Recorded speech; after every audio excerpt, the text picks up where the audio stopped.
old people teach the young people what they don't know. Right now, I could teach so many millennials what we lost when we left the analog age.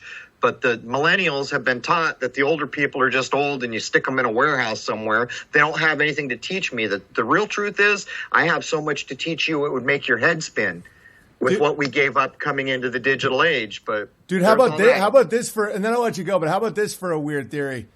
I think that our lifespans have been shortened so that people can't teach as much. I'm with you. If a human being lived to 150 years old right now, this nonsense would not stick.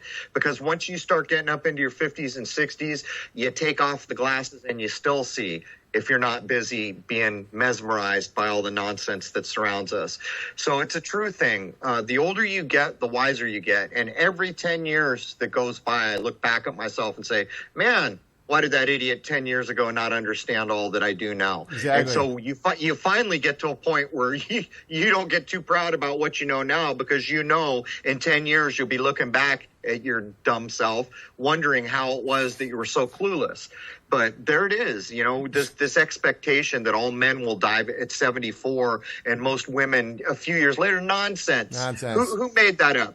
I can show you the Bible says no one lives past 120. Maybe that's a better mark to shoot for. I don't know.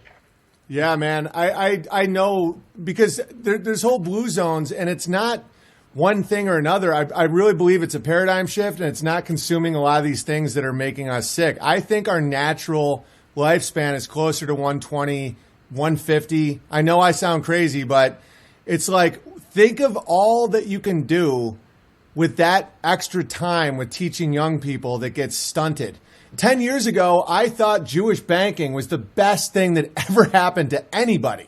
I was like, without a loan, how would it helps the little guy, if you have a flower shop and you can't quite, dude, I was bought and sold when it came to, I believed it, which is why I never became wicked, because I genuinely thought it was true. I'm like, a pencil, that's hysterical. Like the global free trade and how it made the pencil cheaper, and no one told me that the human labor is part of the same bizarre equation, and then humans become just as treated just as horribly. And then now I was like, oh man. And I think evil happens when you see that and you look away because you're not willing to accept it.